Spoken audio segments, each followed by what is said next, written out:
Hi, everyone, and welcome to the Resilience Podcast. I'm joined by Dr. Sven, and today we're exploring sleep. But before we jump into the content, just want to thank everyone for the feedback we've been receiving. Much appreciated. We look forward to more. I'll make sure there's an email address listed in the show notes. And if you are starting on this particular episode, number 4, please do go back and start from number 1. There's a reason for the sequence that we've decided on. So, Dr. Sven, today we're talking about sleep. Obviously, something close to both of our hearts, something that made a huge difference to myself as I started to embark on this resilience journey. What do you say to people who think that sleep is overrated? Yeah, sleep one, I mean, the beauty of sleep, and I think what can guide us as we go through this is it's become much more topical. So when I got really interested and started working with clients on sleep, it was new, and really we didn't think about it. We literally took it for granted. And I think, as you said, the default thing, sleep is overrated. In fact, it was even worse. There was a hero worship of someone who could get by on the 5 hours sleep a night. And, often successful people would crow about their lack of sleep. So I guess we have to be conscious of where we've come from. And we also need to be conscious of the fact that the science of sleep and sleep physiology and sleep medicine has absolutely boomed. So we know so much more today than we did 20 years ago. That's really important. Second thing that's become very clear as we study sleep more, it is literally, as top researchers and top clinics are saying now, it is a catastrophe of our time. So, if we were to look at things like our health issues, in particular diabetes, obesity, heart disease, cancer, sleep is a major, or sleep disturbance is a major cause. Even Alzheimer's now is in the crosshairs of being, something that is, the risk of it is correlated very strongly with poor sleep. Now, that's not causative, but it is something many researchers are conscious of.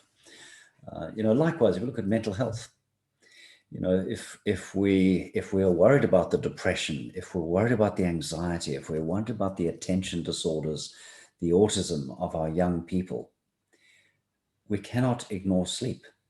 It is a major, major player. So we've learned a lot more, and I think, maybe we go through each of these in an organized way.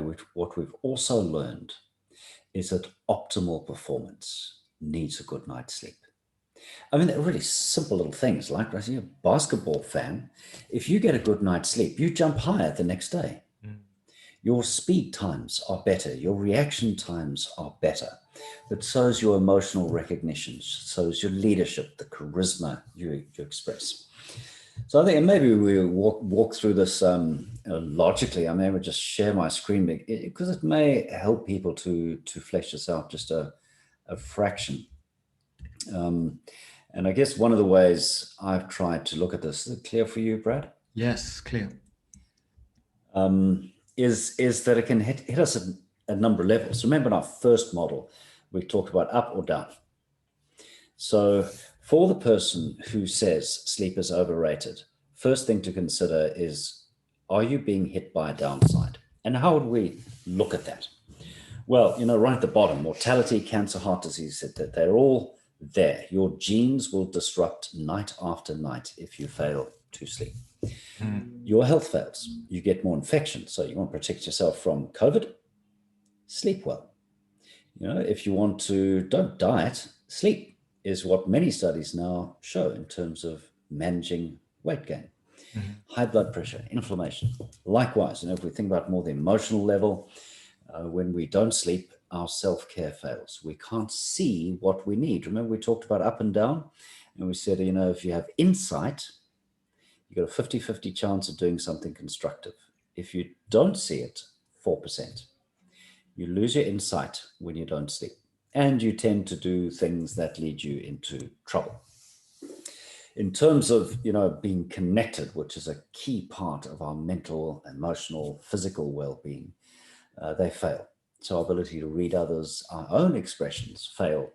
And it's really hard to resist impulsive things, whether it's an angry outburst at someone, whether it's tears, whether it's flight reaction, fear, or whether it's even just overeating. And then at the mental area, and I think this is so important for us, as often those heroic leaders who said, I don't need sleep, really need to consider the impact on their leadership. Even if you reduce your sleep by 20%, you have a measurable down score from your people. Mhm. Right? So that whole leadership presence, charisma, impact, and trust is affected when you fail to sleep adequately. Clearly the attention disorders, the accidents, injuries, the conflicts we might have are key. And, it is, as we've always known, sleep is as dangerous as sleep deprivation is as dangerous as being drunk. Mm. There's an epidemic of attention disorder, and we are largely treating that with Ritalin and other similar stimulants. The symptoms of ADHD are exactly the same as sleep deprivation. We should probably be treating attention disorders in our young people with sleep first, drugs second. So So I sleep. guess, that's kind of the dark side, is when you compromise our sleep, life fails at multiple levels and you go down. So in that way, it is quite clear it is a protective thing. And anyone who goes around saying, you shouldn't sleep so much or it's overrated, they're actually dangerous, to be honest. I think there's so much science to support this now, we shouldn't touch it. What is less obvious, and I think can be much more inspirational. So when you ask that question, well, what does it mean for me to go up? What is that better version of myself? Just let's, have a look at this. As you and I have discussed often, if you've had a really tough day, if you've taken some hits and you're feeling exhausted and all over the place, a good night's sleep is the quickest way to bounce. It triggers the entire recovery system, from the rebuilding of your hormones all the way through cell repair and immunity. If you want to be calm and present and effective in your life, you need your sleep. Mhm. You will be better each time you tick the box of what you need. One of the things that many of us know, and just came from a conversation on this, is healthy aging. If you want to do healthy aging, what would be your first step? Well, I would suggest it should be sleep. Because so much hormonal rejuvenation, things like ADHD and growth hormone and testosterone, your whole healing process, it is, as we said, really important for positive emotional intelligence, to connect with people and to influence people skillfully. It's really important to get the best of your brain. And the really interesting piece is that when you compromise your sleep, your morality compromises. All right, so we lose compassion for others when we sleep deprived. When we get a good night's sleep, we care more about others. But so interesting, when you get a good night's sleep, you make better moral decisions. You can see the difference between right and wrong. So that is a very long answer, Brad, but that is pretty much what I guess I see when we think about that very common and still common view: sleep is overrated. It's incredible to think that if each of us secured a really good night's sleep, what the ripple effect might be across the world in terms of positivity, in terms of focus, in terms of calm. It makes a profound difference. Yeah, I'm with you. I mean, something has been very conscious in my own work, particularly when we've worked with younger people. We are super concerned about how people under 30 are suffering more emotional, physical, and mental illness. And there's a lot of noise about that. But I suspect the solutions actually rest on fixing sleep and fixing our last topic, which was breathing. Mm. These things are essentially free. The knowledge is clear. There's very little debate on most of these. It's out there, it's available, doesn't cost money, there's no side effect of drugs. If we put sleep together with some simple breathing basics, I think we could have a huge impact on the well-being of humanity. Incredible. So, in the interests of being super practical, what is a good night's sleep? Yeah, I mean, I think, and maybe I'll work through this for those who are watching on audio, the actual slide on it. But here's how I approach it, and we'll provide some resources to help people. The first thing that I think many of us have learned is that while there are species-specific needs for humans, so we know that each species has a different sleep need. So a lion needs 22 hours maybe, or 18 hours. And it's a lot of time, whereas a giraffe, only 4 hours. Dolphins sleep with half a brain awake. There are many ways to cut it and dice. For human beings, we're talking about 7 to 8 hours per night. That's the key. And nobody disagrees with that anymore. I think, though, the first point here is explore your own sleep pattern and situation. Because even though there's a general idea for humanity as a whole, each person's a little bit different. And I think it's one of those things, it's not a good idea to be too prescriptive. So we really encourage that people actually ask the question, when I felt really good, how much was I sleeping? When I sleep more than this, what is my experience? When I sleep less than this, what is my experience? So I think the question of being alert, curious, and willing to customize any advice, including this, that anyone gives you to your own needs would be step one. Yeah. Absolutely. Step two is get enough. So whether you need 7 hours, whether you need 8 hours, I mean, I know from tracking for years now, 2 decades of tracking, I need about 7 hours and 22 minutes. So it's just booked into my diary, right? I know when I need to be asleep within minutes, and I know when to get up. If I go to bed too early, I tend to wake up a bit earlier. If I go to bed too late, there's pressure on getting up at the right time. So getting that enough is kind of an important part, and we call that the sleep phase. And that's the one that's very species specific. And probably in each one of our genetics, there's this S phase locked in. So what is your time? Find it and get it. 3, this wake up time. I mean, I attended a sleep conference in Canada last week, virtually. And one of the speakers was an expert on circadian rhythms. And it was really interesting. For the first time, I heard a sleep specialist actually say, getting up at a steady time and keeping your circadian clock synchronized may be more important than how much sleep you get. So I think we've got to really get that S phase with what we call the circadian clock, or the C system, your rhythm, right. And the easiest way to do that is to find a time where you can most comfortably wake up consistently. So the circadian clock means we warm, active, and alert through the day, then we cool, dark, quiet through the night. And there's a period where the clock starts, your body temperature actually warms up by a couple of degrees, you release cortisol, and you start to come to wakeness. If you can wake up at the right point in that clock each day, the entire clock becomes more coherent. There's a second way called the ultradian system, which we'll come back to, which is 90 minutes. Now, if you can wake up at the time your ultradian and circadian clocks are coming upwards together, you feel great and it's easy to enter the day. If you wake up when your circadian clock is coming up, but your ultradian is going down, you're not going to feel great. And likewise, when you're woken up in the deep sleep, early hours of the night, you just feel like death warmed up. Things do not feel right because both systems are going down. And, this needs a little bit of experiment. I mean, I think, I love the idea of go camping and see what happens. Yes.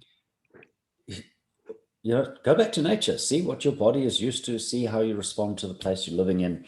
You'll find out what your circadian wake-up time should be. And then you can experiment. And, maybe you change a little bit over winter or summer. I prefer a consistent time. I keep that time within about 5-10 minutes, and I have done for 20 years. And as long as I keep that steady, I find everything else goes better. And the reason for that is your circadian clock is synchronized. Your temperature, your digestion, your hormones, your alertness, your physical performance all improve when your circadian clock is synchronized. Very interesting. Okay, so 1, individual. 2, get enough sleep. 3, consistent wake up time, preferably with 20 minutes of blue light, a walk, a swim, a paddle or something in the dawn light. 4, prepare properly for sleep. If you wake up at a consistent time, you'll start to feel sleep pressure at a consistent time. When you experience that sleep pressure, which is adenosine in the brain, you want to start preparing. All right. So to get that right, some exercise during the day is going to help you for sure. Vigorous exercise, even more. Bright light during the day helps that sleep pressure really become conscious. And then as you relax in the evening, you will be more aware of that sleep pressure. If you remove your devices for at least an hour before the time you want to go to sleep, by the time you hit your bed, you are well prepared for sleep. You feel tired. The body's ready to relax. The mind is ready to drop into alpha, theta, and off into delta rhythm. Mm-hmm. So as the blue light wakes us up, so removing blue light devices, LEDs, and quietening down through the evening helps us go to sleep at a consistent time. I think it's always second to the wake up time. But if you start to feel that rhythm and you can consistently have a cool down phase before you put your head in the pillow, I think that's hugely important. In terms of feedback from thousands of people, this is probably the most important one. And it's actually linked to the devices. When people actually remove their devices, which send a lot of blue light, which you should be getting in the morning, not in the evening, they get a much better quality of sleep. And you can see it on your tracker. Mm-hmm. 5, it's very important for those of us in the Southern Hemisphere where it's warm and a bit humid at the moment. You want to control your sleep environment a little bit. So a cool room, less than 18 degrees, dark room, quiet room, and particularly when it's humid, if you can get the humidity of your room down, you will sleep better. Mm. Right? So that is always important reason to think about, how do you ventilate your room? What sort of curtains do you use? Get it right for you and your partner. Then it gets a little bit more tricky. And I think the point 6 was to call sleep quality. So remember we talked about the circadian rhythm and the ultradian rhythm. Yes. Sleep quality means, am I getting enough deep sleep in the first half of the night and enough dreaming sleep in the second half? So roughly we have shallow sleep for 50% of the time, deep sleep for about 25% of the time, the first part of the night, and REM or dreaming sleep in the second part of the night. The more complete that, 25, 50, 25 is, the better you wake up. Now, the problem is for most of us, when we fall asleep, we lose consciousness.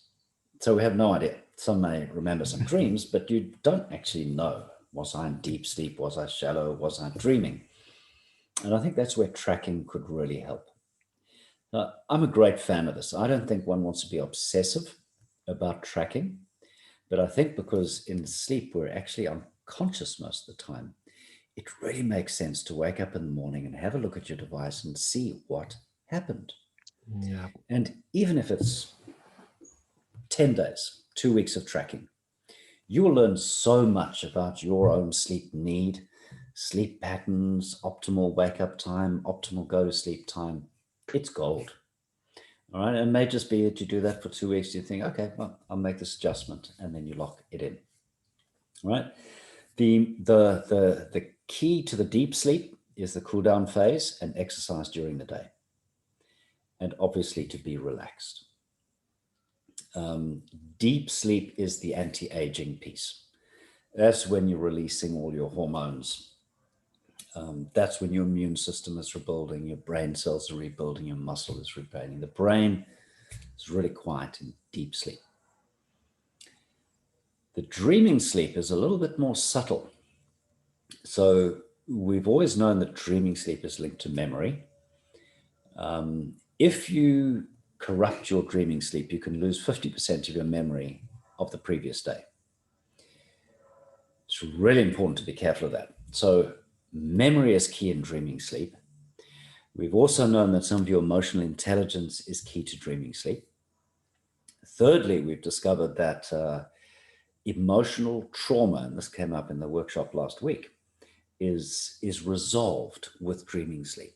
So let's say you had a really bad day, you got into trouble, you upset someone, you're feeling really sad or angry about something. During dream sleep, your brain heals that emotional disruption. And again, that links to what we said about mental illness. You know? Now, if you think about a typical teenager going to bed too late on a device, being woken up to go to school, what's getting crushed is their dreaming sleep. So one wonders how well we're helping their memory and learning, wow, how well we're managing their emotional trauma. And then the fourth part of dreaming sleep is creativity. So in dreaming sleep, if you're working on a challenge, it is there that your brain solves the problem. So much of that intuition, much of that creative aha moment is actually sourced in your REM sleep. So you want to protect it like crazy. Makes sense. Those are the big ones. And then, if we want to run through a couple more, something we're playing with and is becoming a bit more popular is stopping mouth breathing. Yep. That's really interesting. And I'll share, my wife and I were talking about this morning. We asked the question, is it possible that since we've been taping our mouths through the night, that we're imagining the benefits? Well, you always got to be careful of placebo. People are selling us all kinds of nonsense. Anyway, so we have trialed this now for nearly a month. So, just to make it practical, so this can make a big difference. If you've got a sensitive skin, I'll just grab something like a micropore tape. All you need is a little piece like that. And you simply stick it in your top lip, pull your chin up and forward, and go to sleep. What you've done is you've forced yourself to breathe through your nose. So what was our experience? What is the experience of people I'm sharing this with? It's very consistent. Firstly, they're waking up much less through the night. Consistent. Everyone has said that. Secondly, particularly for those of us who are a little older, we're not going to the toilet as much. So it's quite normal from the age of 45 to need to get up and go to the toilet. And, maybe hit 60, could be 2 times per night. This is considered normal. When you tape yourself, you find yourself sleeping right through the night. Mm-hmm. How is that possible? Well, the logic is, and the science is beginning to frame up here, when you go into deep sleep, you not only release growth hormone and testosterone, but you release ADH or antidiuretic hormone. It stops your kidneys. It's a normal thing at night if you're having a normal deep sleep. It's because our mouths and jaws have become so weak and our throats so soft. Many of us, as soon as we fall into deep sleep, we go, and we breathe through our mouth. It wakes you up and it stops the production of ADH. So your kidneys switch on again. And then the tertiary benefit, and this won't be true for everyone, those when you breathe through your nose, your nasal passages improve markedly. You can see this in microscopy. When you put a camera up the nose, you can see it in the ultrasounds and the CT scans of the nasal passages. I think that mouth breathing is a big one. I think for lots of young people today, that's actually an epidemic problem. That would have many, many helpful effects. And it's worth experimenting. I mean, what's the cost? It's nothing. It takes you about 3 seconds. I actually need a stronger tape, so I use this stuff. And of course, you just got to be careful you remove it in the morning. And that's 7, the mouth breathing. I mean, 8 would be, some people take a very strong view in this, but it's quite clear. Alcohol and sleeping tablets disrupt your dreaming sleep. Yes. Disrupt your memory, disrupt your creativity, disrupt your emotional recovery. Alcohol is not the answer. Does that mean we're advising people not to drink at all? Of course not. It's probably a good idea. All evidence points in that direction at the moment.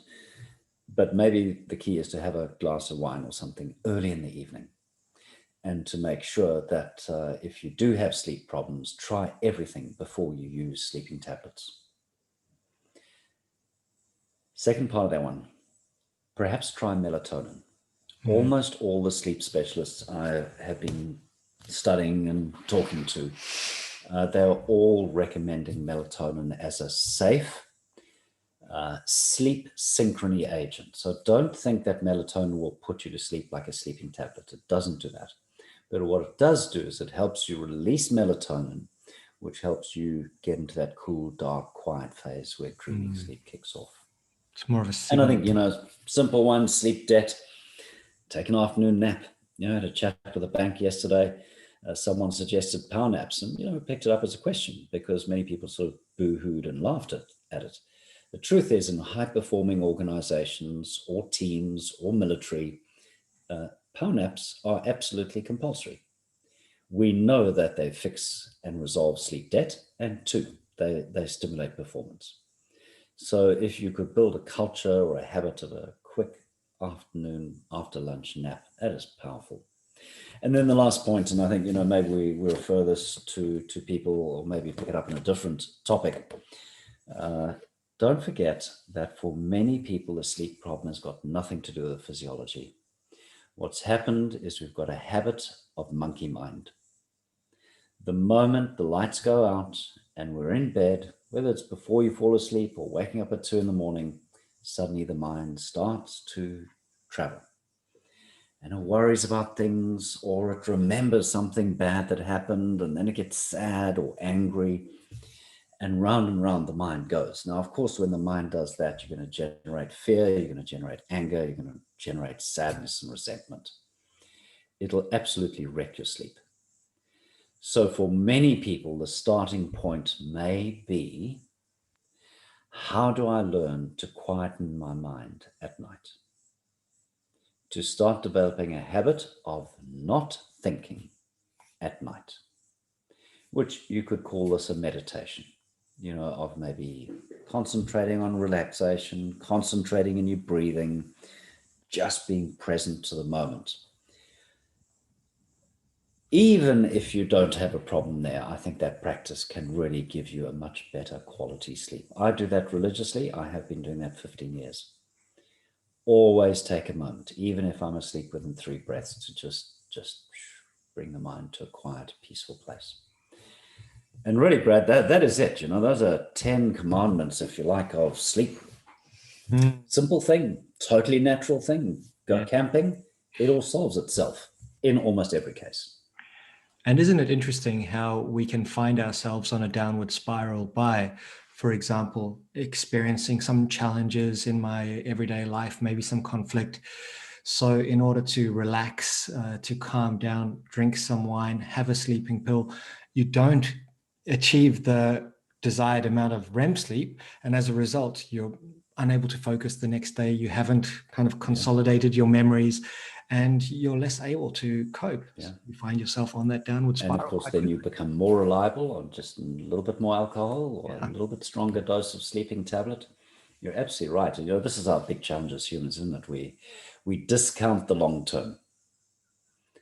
We take now what we feel like we need now, and we kind of find it very difficult to factor in those long-term costs, which, as you say, can become a real downward spiral. So I started saying, I used the word catastrophe. I think that is true. I think sleep in modern human society is a catastrophe. Adults are getting an hour less, and it's massively disturbed. Our teenagers are getting approximately 2 hours less than they need. Yeah. And it's really badly disrupted by technology.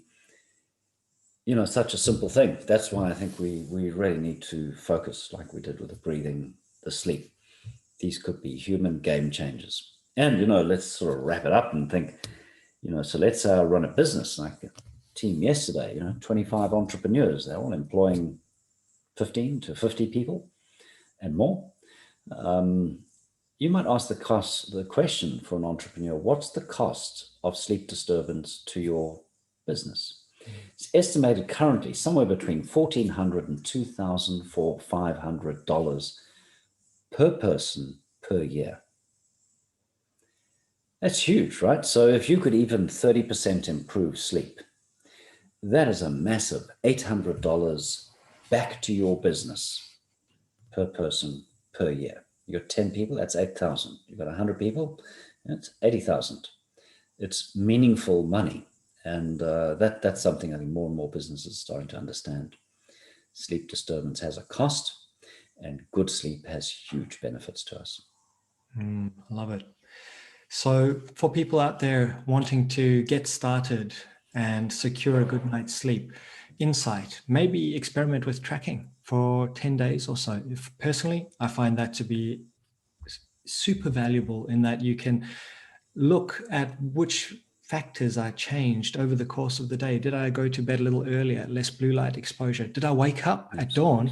And you find out what really works for you. And then being quite playful with it as well, but not adding to your anxiety. Oh, absolutely. Yeah, that's very important. I think that whole playful idea is key because sleep is serious. We've made that point today. And if you're looking at your sleep tracker and it's saying, oh, I'm only getting 4 nights sleep and I'm getting none of this and none of that, it can all get a bit scary. So, we're all fine, right? We're all just coping and we're very resilient human beings. But, playfulness is a great piece of advice. Be playful. Yeah. Learn and test out and work out what you need. And little wins over time can add up to real life value. I think that's a great episode. Some really important information that sometimes we take sleep for granted, or we say, oh, sleep's overrated. But prioritizing it can have a profound impact on our lives and on our connection and potentially on the world if we all made this a priority. Not potentially, I think absolutely. Absolutely. I love it. Yeah, I hope everyone who's listening to this, take this to heart, think it through carefully, what it means to you, and maybe share this. If there's one that could be simply shared with your friends, your loved ones, family, this thing in sleep is really important. Let's make sure we share this with people as well, Brad. Yeah, we have a brochure which we will provide a direct link to within the show notes. So take a look, see if it makes sense to you, share it with someone you care about. Let's make sleep a priority, just like posture and breathing. We look forward to catching up with you next week. And thanks so much for joining. We will include an email address in the show notes. So if you have any specific feedback or would like to join us on one of our forthcoming live sessions, we look forward to seeing you there. Fantastic. Thank you, Brad. Thanks so much, everyone. Thank you all. Sleep tight.